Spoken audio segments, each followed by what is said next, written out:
Hello, this is Rinki. Welcome to DElEd classes. और ये fourth semester के लिए नेक्स्ट वीडियो है। चैप्टर है क्वाड्रेटिक इक्वेशन, मतलब द्विघात समीकरण या फिर वर्ग समीकरण भी कहते हैं इसको। तो देखिए, इसमें हम कुछ क्वेश्चन ही करेंगे, बस क्वेश्चन इंपॉर्टेंट है वैसे सभी। तो द्विघात समीकरण क्या होती है? जिसकी मैक्सिमम पावर 2 होती है वो द्विघात समीकरण होती है, यानी क्वाड्रेटिक इक्वेशन। वैसे ही अगर चार घातीय समीकरण की बात करते हैं तो उसकी मैक्सिमम पावर 4 होती है। तो वैसे ही ये समीकरण है। अब देखिए, द्विघात समीकरण का जो फॉर्म होती है वो ये वाली होती है, मतलब a x square plus b x plus c is equal to 0।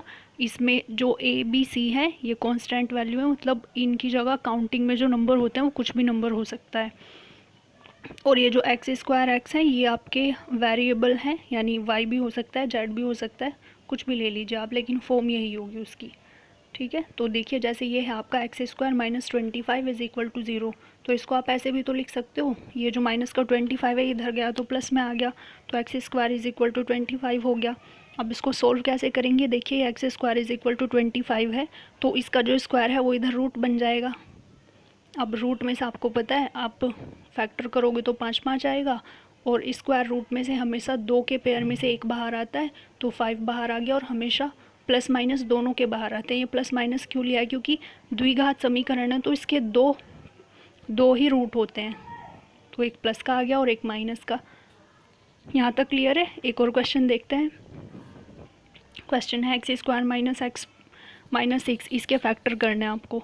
तो देखिए ऐसे फैक्टर कैसे करते हैं, ये जो आपके पास 6 है ना, इसके ऐसे फैक्टर करना है आपको कि माइनस करने पर आपको 1 बचे। ये जो एक्स का कोफिशिएंट होता है ये बचना चाहिए, यानी 6 के ऐसे फैक्टर जिन्हें मल्टीप्लाई नहीं, माइनस करने पर ये 1 बचे। तो देखिए 6 के फैक्टर 2 3 ही होते हैं। ये देखिए यहाँ पर 2 3, आप इन्हीं में से निकालना है हमें। देखिए अगर हम 3 में से 2 माइनस करते हैं तो 1 बचता है ना, और हमें क्या चाहिए? 1 ही तो चाहिए। तो अगर मल्टीप्लाई करते हैं तो 6 और माइनस करते हैं तो 1। तो देखिए 6 के ऐसे फैक्टर 3 माइनस 2 हो गए जिन्हें माइनस करके 1 मिलता है। तो हम क्या करते हैं फिर, ये जो 1 है ना इसकी जगह यहाँ पर 3 माइनस 2 रख देंगे, क्योंकि वो हमें यहाँ से मिला है। अब देखिए एक्स स्क्वायर माइनस ये जो 1 था इसकी जगह 3 माइनस 2 रखा, फिर ये सिंपली एक्स बाहर था, फिर माइनस 6 वैसा का वैसा ही। अब ये एक्स स्क्वायर ऊपर से वैसे ही उतारा, ये माइनस भी, और फिर एक्स के अंदर मल्टीप्लाई करते हैं तो ये 3x हो गया, फिर ये 2 की एक्स के साथ मल्टीप्लाई की 2x हो गया। अब इस माइनस का प्लस इसलिए हुआ है क्योंकि बाहर ब्रैकेट के माइनस का साइन था, और अगर ब्रैकेट के बाहर माइनस हो तो अंदर का साइन चेंज हो जाता है, इसलिए प्लस हो गया। ये माइनस का 6 वैसा का वैसा ही है। आप दो में से कॉमन लेते हैं। देखिए ये एक्स स्क्वायर माइनस 3x ये एक पेयर हो गया, और 2x माइनस 3 ये आपका दूसरा, 2x माइनस 6 ये आपका दूसरा पेयर है। तो इसमें से कॉमन देखते हैं, बताइए। x कॉमन है तो अंदर क्या बचेगा? x minus 3। फिर दूसरे वाले में से 2 कॉमन है, अंदर क्या बचेगा? यहाँ से x, फिर माइनस, और फिर 3। और एक और बात ध्यान रखनी है, जो आपके दोनों ब्रैकेट आते हैं सेम होने चाहिए। अगर सेम है तो आपका क्वेश्चन सही चल रहा है। अब देखिए x माइनस 3 को, ये ब्रैकेट में था, इसको एक जगह लिखा, और फिर जो एक्स्ट्रा बचा हुआ है उसको दूसरे ब्रैकेट में लिख देते हैं। ये क्वेश्चन यहीं तक था, ऐसे फैक्टर होते हैं आपके। अब एक और क्वेश्चन देखते हैं। ये है आपकी equation 13x minus 30 plus x square is equal to 0। इसको कैसे सॉल्व करेंगे? पहले तो इसको सीक्वेंस में लिखते हैं, मतलब सबसे पहले बड़ी पावर, फिर छोटी, फिर बिना पावर वाला। तो एक्स स्क्वायर ये प्लस 13x, फिर ये वाला लिखा, और उसके बाद एक कांस्टेंट वैल्यू ये यहाँ पर लिखी साइन के साथ, फिर इक्वल में 0 है। फिर वही काम करना जो हमने ऊपर किया था, 30 के ये वाला जो 30 है इसके ऐसे फैक्टर जिन्हें माइनस करने पर 13 मिले। तो 30 के फैक्टर करते हैं पहले हम। देखिए ये 2 15 जा 30, फिर 3 5 जा 15, और 5 1 जा 5। ठीक है, तो 2 3 और 5 ये हमें फैक्टर मिले। अब हमें यहीं से निकालना है।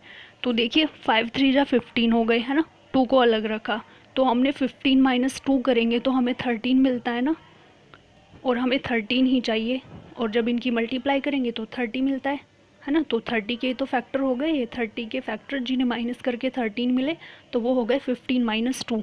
तो हम यहाँ पर 15 माइनस 2 रखेंगे सिंपली। बाकी सब सेम है, एक्स स्क्वायर भी, ये वाला एक्स भी, और माइनस 30 भी। उसके बाद वही एक्स के अंदर मल्टीप्लाई करते हैं 15x, और ये माइनस का 2x, बाकी सेम है सारा। फिर वही दो में से कॉमन लेते हैं, तो पहले 2 में से लेंगे एक्स स्क्वायर प्लस 15x में से, तो x बाहर आ जाएगा, अंदर क्या बचेगा? एक्स प्लस 15, ठीक है। यहाँ से एक्स बचा, यहाँ से 15 बचा, एक्स एक्स बाहर था दोनों में से। अब इन दोनों में से कॉमन लेते हैं तो देखिए -2 यहाँ से बचा एक्स और यहाँ से बचा 2, 15 जा 30 होते हैं तो 15 जा यहाँ पे आ गया वो। अब देखिए यहाँ पर प्लस क्यों हुआ, क्योंकि हमने -2 बाहर लिया था ना। अब वही कि अगर ब्रैकेट के बाहर माइनस है तो अंदर का साइन चेंज होता है, तो हमने यहाँ पे ब्रैकेट बनाया है ना अब, और बनाने के साथ भी यही करते हैं।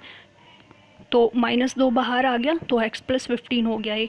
और आपको अगर यहाँ कोई प्रॉब्लम हो तो आपको ये देखना है कि ये दोनों ब्रैकेट सेम होनी चाहिए।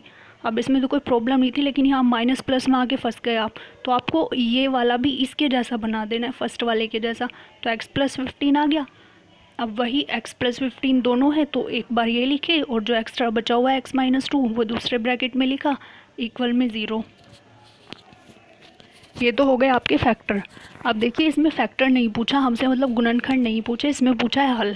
जब भी आपसे कोई हल पूछे सॉल्यूशन, तो उसमें हमें x की या फिर XYZ जो भी इक्वेशन में दिया हुआ है उसकी वैल्यू पूछता है वो। तो हम क्या करते हैं, ये इक्वल में 0 चल ही रहा है, तो देखिए एक बार तो इसके इक्वल में 0 रखते हैं और एक बार इसके इक्वल में। तो जब फर्स्ट वाले के इक्वल में 0 रखा, x plus 15 is equal to 0, तो जो 15 है वो इधर माइनस में गया, तो x आ गया आपका 15 माइनस का, ठीक है। अब देखिए फिर दूसरा वाला x माइनस 2 है, तो वही x minus 2 is equal to 0 रखा, तो ये जो माइनस का 2 है इधर प्लस में गया, तो x इज़ इक्वल टू 2 आ गया। तो यहाँ तक क्लियर है, ऐसे सॉल्यूशन करते हैं। नेक्स्ट क्वेश्चन है आपका एक और, क्वेश्चन नंबर 4, वो है 4x स्क्वायर प्लस 5x और प्लस 1, इसके फैक्टर करने हैं। तो वैसे ही करेंगे। देखिए इस बार x स्क्वायर का भी कोफिशिएंट है, मतलब गुणांक है, पहले नहीं होता था। तो अब क्या करते हैं हम, अगर यहाँ पर x का कोई कोफिशिएंट मतलब गुणांक दिया हुआ है, तो हम ये जो कांस्टेंट वैल्यू होती है इन दोनों की मल्टीप्लाई करते हैं, पहले इसकी और इसकी। तो मल्टीप्लाई करेंगे 4 आ गया, ये रहा। अब इस 4 के ऐसे फैक्टर करते हैं कि जिन्हें ऐड करने पर 5 मिले। तो 4 के ऐसे फैक्टर जिन्हें ऐड करने पर 5 मिले क्या होता है, 4 + 1 है ना। मल्टीप्लाई करेंगे तो 4 और प्लस करेंगे तो 5, तो हमें 5 ही तो चाहिए था। देखिए 4 के ऐसे फैक्टर जिन्हें ऐड करने पर 5 मिले, तो हम इस 5 की जगह 4 + 1 रख देते हैं, बाकी सारा सेम है। 4x स्क्वायर प्लस ये x और ये +1, यहाँ तक क्लियर है। उसके बाद फिर से वही जो हम पीछे करते थे, वही 4x स्क्वायर प्लस x की मल्टीप्लाई की 4 में 4x हो गया, प्लस ये 1x, 1 लिखते नहीं है हम, प्लस 1। वही फिर दो में से कॉमन लेना है, इन दोनों में से कॉमन लिया 4x, अंदर बचा x + 1।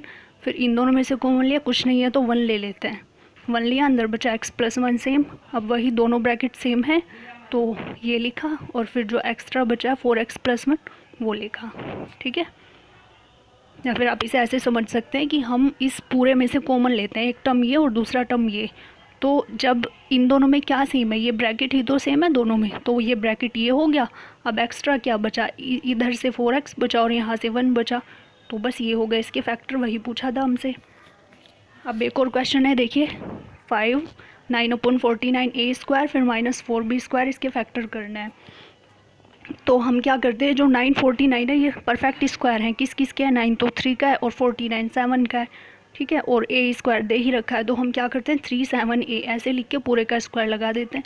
अगर इस ब्रैकेट को हम खोलते हैं तो यही तो आएगा सिंपली, तो हमने इसको ऐसे लिखा।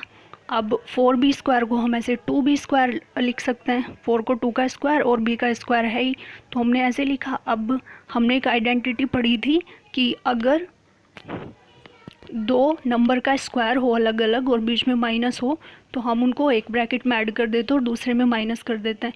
तो यहाँ पर भी वही करेंगे, एक ब्रैकेट में दोनों को ऐड कर देते हैं और दूसरे में सब्ट्रैक्ट, है ना।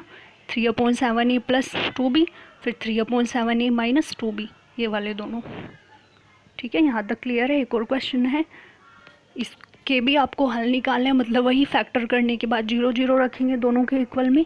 तो वही पहले तो देखिए x² का कोफिशिएंट 2 है ना, तो अगर गुणांक मतलब अगर एक गुणांक दिया हुआ है तो हम इन दोनों की मल्टीप्लाई करते हैं पहले, वो हो गया 2, और 2 के फैक्टर क्या होते हैं 2 और 1, है ना। तो आपको 2 के ऐसे फैक्टर करने हैं जिन्हें माइनस करने पर क्या आता है 1। तो 2 के ऐसे फैक्टर 2 - 1 यानी 2 1 जा 2, वही तो होता है 1। तो हम इस 1 की जगह 2 - 1 रखते हैं, फिर ये x बाहर था, बाकी सारा सेम है ऊपर वाला। उसके बाद वही 2x² फिर 2x और ये x, और ये साइन इसलिए चेंज हुआ क्योंकि बाहर माइनस था, इसलिए प्लस हो गया, -1 वैसे ही उतारा ऊपर से। अब दो में से कॉमन लेते हैं, तो फर्स्ट दो में से जब आप कॉमन लोगे तो क्या आता है, इन दोनों में से 2x कॉमन आ गया, यहाँ से सिर्फ x बचेगा क्योंकि 2 भी बाहर चला गया, एक x भी बाहर चला गया, अंदर सिर्फ एक x बचा है। यहाँ पे क्या बचेगा, -1, ठीक है, ब्रैकेट बंद। फिर यहाँ से 1 बचेगा क्योंकि कुछ भी कॉमन नहीं है, अगर कुछ नहीं है तो 1 ले लेते हैं। फिर x -1 बचेगा और दोनों ब्रैकेट मतलब वही, फिर अब एक टर्म ये बन गया पूरा और एक टर्म ये बन गया, तो उन दोनों में से कॉमन आ गया x -1, ठीक है। फिर यहाँ से क्या बचा, इस वाले में से 2x और यहाँ से बचा 1, वो यहाँ पर लिखा सिंपली। अब हमें इसके हल निकालना है ना, तो इक्वल में 0 रखेंगे और फिर एक बार इस वाले ब्रैकेट को 0 के इक्वल रखता हूँ और एक बार इस वाले को।